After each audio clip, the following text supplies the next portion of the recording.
वसई पश्चिम की एक 20 वर्षीय कॉलेज छात्रा ने प्रेम में विश्वासघात और जाति भेदभाव के चलते आत्महत्या कर ली। छात्रा बीते 4 वर्षों से अपने सहपाठी आयुष राणा से प्रेम करती थी और दोनों जल्द ही शादी करने वाले थे।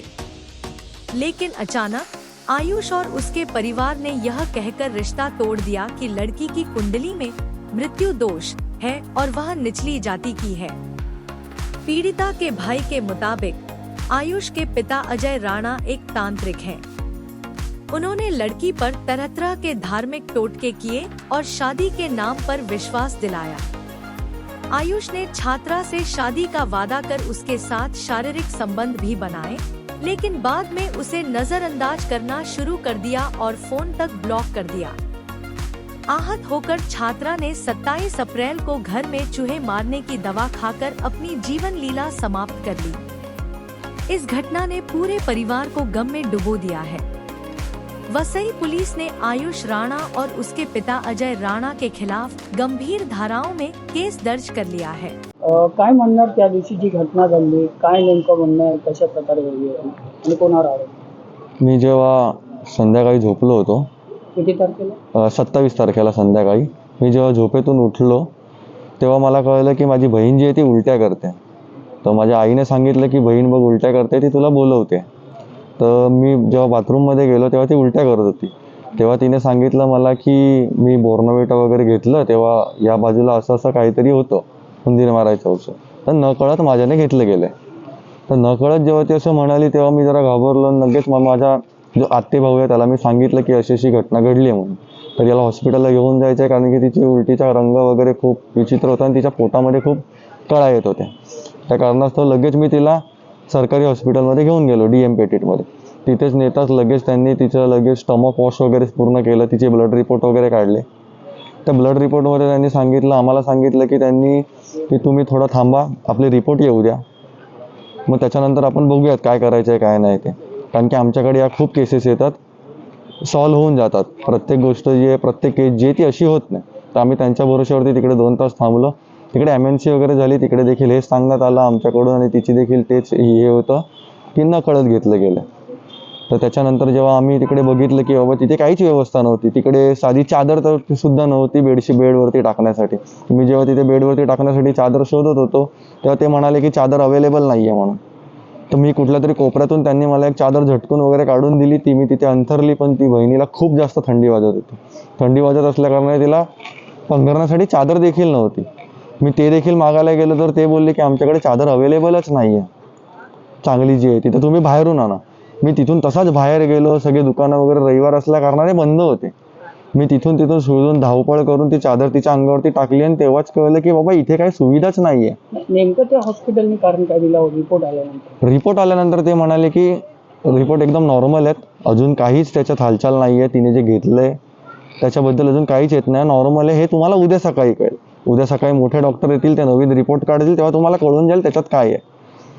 पण जेव्हा कळलं की बाबा हे विष इतकं खतरनाक आहे आणि डॉक्टर वगैरे असे सांगतात आणि तिथे काही व्यवस्थाच नव्हती, त्या कारणास्तव मी लगेच तिथून तिला उचलण्याचं हे केलं। मी तिथल्या डॉक्टरांना विचारलं, डॉक्टरांनी मोठे मोठे मुंबईचे हॉस्पिटल सांगितले, पण तिथे जाण्या इतका तिचा BP नव्हता। तर BP नसल्या कारणाने ते बोलले एवढे लांब तुम्ही जाऊ शकता, तुम्हाला मी वसईमधले मोठे जे हॉस्पिटल आहेत मी त्यांच्याकडून नावं घेतली। तर त्यांनी एक कार्डिनल सांगितलं आणि एक साफल्य सांगितलं। तर आम्ही साफल्यमध्ये तिला घेऊन जाण्याचा निर्णय घेतला आणि तिथून ट्रान्सफर लगेच करून घेतली।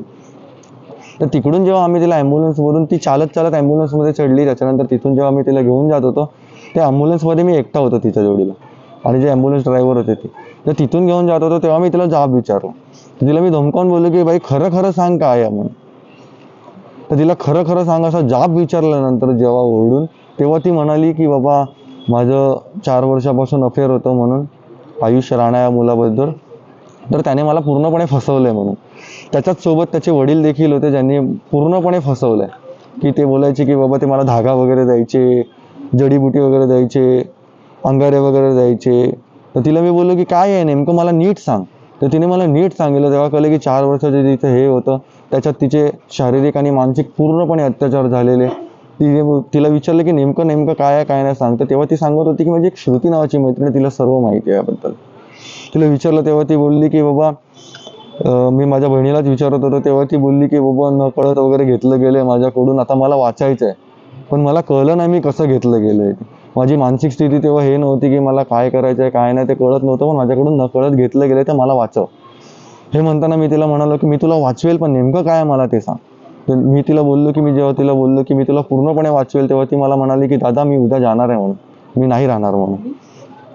तर तिला जाब विचारलं तर ती बोलली की माझ्यावरती ते पूजा वगैरे करण्याचे हे सांगायचे की बाबा माझं हे ब्रेकअपचं कारण असं सांगितलं की तिची कुंडली जुळत नाही आहे, कोणाचा तो मृत्यूदोष तिच्यात असं सांगितला वगैरे होता, आणि या सगळ्या त्याच्यात गोष्टी होत्या. एवढी वर्ष तुम्हाला सांगत नाही आलं का परिवारांना, एखाद्याही सांगितलं नाही? तिने कोणीच सांगितलं नाही ना आम्हाला, बाहेरून कुठून कळलं. ती सकाळी 7 वाजता कॉलेजला जायची, 12-12:30 ती घरी यायची, त्याच्यानंतर ती कुठेच जायची. पण हे सगळं व्हायचं ते सकाळी 7 ते 12 यांच्या दरम्यानच व्हायचं. आणि तिचं जे होतं तिने बोललं की माझं तिच्या एकदम घरच्यांसोबत एकदम घरगुती रिलेशन जसं असतं तसं होतं. ती येणं जाणं होतं तिच्या घरी, तिच्या आईला, वडिलांना आणि त्याला, आणि त्याचा एक भाऊ आहे, त्या सगळ्यांना याची पूर्णपणे जाणकारी होती. पण ती बोलली की मला मानसिकरित्या त्यांनी असं करून ठेवलेलं की मी कोणाला ना सांगू शकत होते ना काय करू शकत होते. या सगळ्यावर पोलिसांबरोबर काय म्हणणं आहे? पोलिसांनी आम्हाला थोडा संशय आला. त्याच्यानंतर मी तिच्या इंस्टाग्रामचं वगैरे सर्व बघितलं, तर त्याच्यात हे कळून आलं की बाबा तो सगळं करायचा, ही त्याच्याकडे रेग्युलर वगैरे पूर्णपणे जायची. आणि आम्ही असे पुरावे वगैरे केल्याने पोलीस स्टेशनला हे केलं, तर त्यांनी फक्त ॲक्ट एकच टाकलेला आहे. आम्ही इतके सारे पुरावे देऊन देखील त्याच्यात लग्नाचा आमिष दाखवून वगैरे याचे सगळे होते ते पुरावे त्यांना दाखवले, तरी देखील त्यांनी कुठलाच ॲक्ट त्याच्यात टाकला नाही. त्यांनी सांगितलं की आम्ही एकच ॲक्ट टाकू शकतो, नाही तर आम्ही केस घेणार नाहीत म्हणून. तर त्याच्यावरती एकच ॲक्ट टाकलेला आहे. बाकी आम्ही पुरावे दाखवून देखील त्यांनी आम्हाला कुठल्याही प्रकारची सहायता.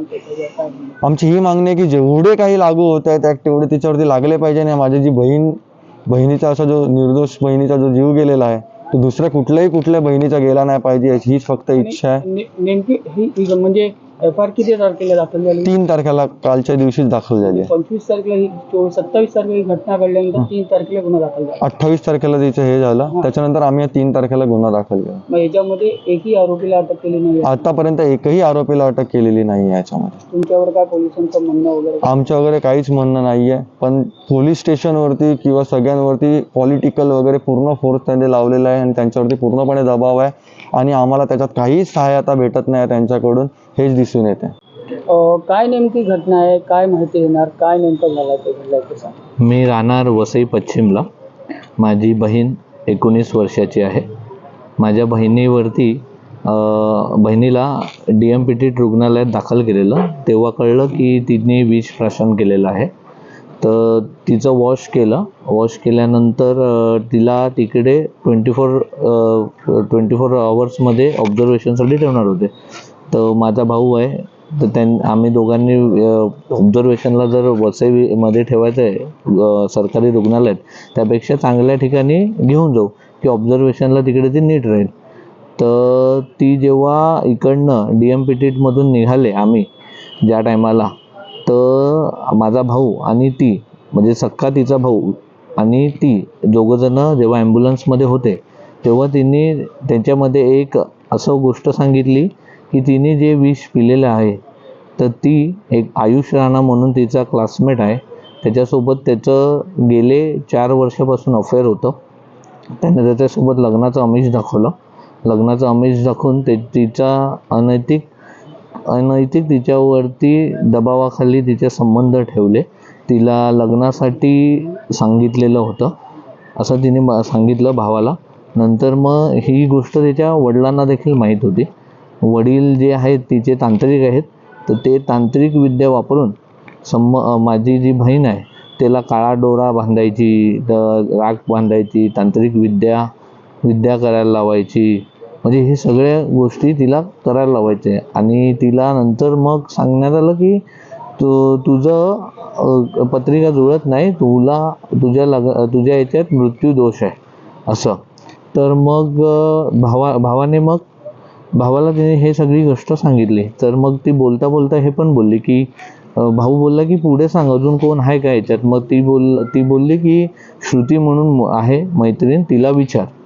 तर मग नंतर आम्ही तिला साफल्यामध्ये नेलं. तर साफल्यामधून DMPT मधून ती चालत गेली, साफल्यामध्येही ती चालत उतरली आणि मग ICUत नेल्यानंतर तिला क्रिटिकल आहे असं सांगून मग तिचा मृत्यू झाला. ही किती तारखेची नेमकी घटना? ही जी घटना आहे तिने 27ला जवळपास 5:30 वाजता तिने जे आहे ते विष प्राशन केलेलं. आम्हाला 6:30ला ती उलटी करत होती तेव्हा कळालं, म्हणजे माझ्या भावाला. मग तिने DMPT मध्ये गेल्यावरती तिचे वॉश केल्यानंतर मला वॉश झाल्यानंतर भावाचा फोन आला की तू येऊन जा इथे DMPT मध्ये. मी गेल्यावरती मग त्याने मला जे काय घडलं ते सांगितलं. ही सगळी घटना तुम्ही पोलिसांना तक्रार दाखल केली? हां, पोलिसांमध्ये म्हणजे ज्या टायमाला पंचनामा झाला तेव्हा ती व्यवस्थित होती. तेव्हा तिने कोणाचंच नाव घेतलं नाही, कारण की तिला तरी नळी वगैरे टाकलेला त्रास होत होता, तर तिला तक्रार नाही. परंतु जेव्हा DMPT मधून साफल्याकडे गेले, जेव्हा हॉस्पिटलमध्ये, त्या ॲम्ब्युलन्सची गाडी बघता त्याच्यात बसल्यावरती ती आणि तिचा सख्खा भाऊ हे एकत्र होते. तर त्यावेळी त्या दोघांमध्ये हे जी नावं मी जी सांगितली ही सगळी त्याने घटनाक्रममध्ये त्याने मला सांगितलं आणि मी त्या आधारे FIR केली. परंतु FIR मध्ये 108 असंच घेतलेलं आहे. त्याच्यामध्ये हे जे तांत्रिक विद्या वापरून माझ्या बहिणीचा जो छळ केलेला आहे किंवा तिची जे काय झालेलं आहे त्याच्यावरती अंधश्रद्धा निर्मूलन ॲक्ट ॲड व्हायला पाहिजे होता. तिचं वय 19 होतं, म्हणजे तिच्यावरती 4 वर्षापासून संबंध होते, म्हणजे तिच्यावर पोक्सो ॲक्ट दाखल केला पाहिजे होता. तो काही कुठेही नमूद करण्यात आलेला नाही. असा जो संबंधित आहे तो अजय राणा म्हणून तांत्रिक, त्याचे राजकीय पाठबळ त्याच्यामागे खूप मोठं सारं आहे. त्याचे खूप जणांसोबतचे व्हिडिओ आहेत. तो खूप मोठ्या स्टेजवरती एकत्र राहतो, त्याला म्हणजे काय सन्मान दिला जातो. परंतु ती जी वास्तू आहे आपली, जी इकडे आपलं किल्ल्यामध्ये, तर ती जागृत हनुमानाचं मंदिर आहे. तिकडे त्याने हे तंत्राचं नवीन दुकान टाकलं आहे. त्याच्यामध्ये माझ्या बहिणीचा जीव गेलेला आहे. तर आम्हाला याच्याबद्दल न्याय हवा आहे.